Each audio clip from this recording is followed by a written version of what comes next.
The worst feeling you can experience is knowing what things you could do to make your life better, but at the same time, feeling like you're stuck and unable to do them. Are you lazy or is it something deeper than that?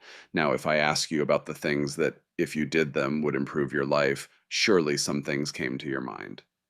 Things that you can do, but there's something holding you back from doing them, something stopping you from getting things done.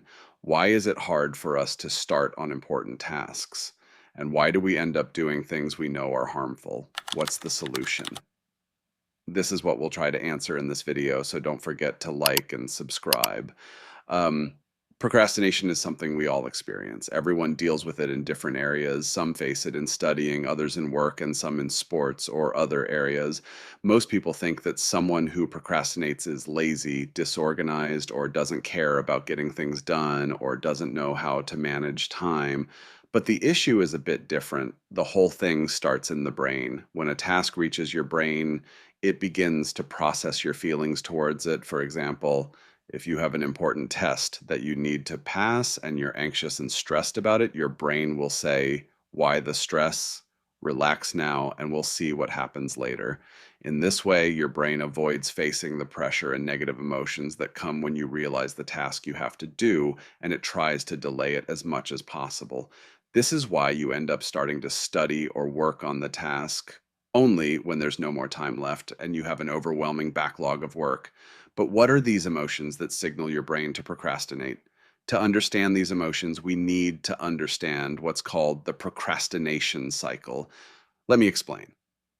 Imagine you have a task, like writing a research paper worth 50 points, for example. In this case, the task is high risk for you and its results are important. This is when the first feeling in the cycle appears, which is doubt. You start telling yourself, this is hard and complicated, it needs a lot of time. Then you begin to think about the results and how you're unable to start. Then comes the second part of the cycle, which is anxiety. You start thinking excessively about everything except actually starting the task.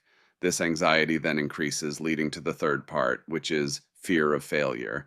This fear brings you back to doubt, and the cycle begins again. What happens when you keep procrastinating? You'll find that everything in the world becomes more appealing than starting to work. For example, if you have the most important exam of your life tomorrow, suddenly you'll realize that you can't focus unless you drink a cup of tea, and every minute you find yourself in the kitchen. What's the solution? The solution is simple. Do nothing. Yes, do nothing, but tell yourself, either I study or I sit here doing nothing. Why you only give your brain these two options. You should also remove anything that could distract you, like your phone or anything else that could grab your attention.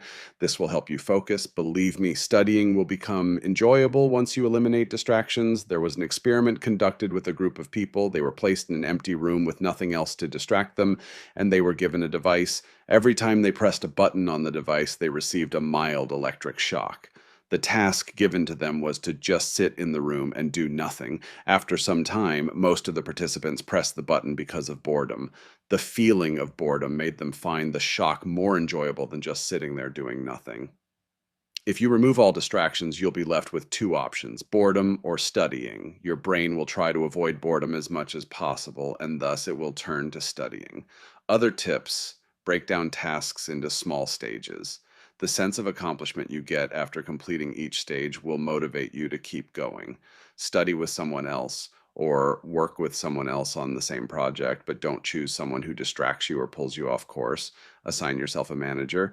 Even if the task is for you alone, tell someone that you'll finish the project in a certain time, and after that, go to them and show them your progress. This creates a sense of accountability and increases your motivation to complete the task. In conclusion, don't make excuses to yourself saying there wasn't enough time or that the task is harder than expected. Simply say, I failed, I'll try again. And avoid excuses like I was drinking tea or Ramadan is coming and I'll be fasting. If you want to know how to prepare for Ramadan and make the most of this important month, check out this video. That's all for now. Don't forget to like and subscribe. Peace.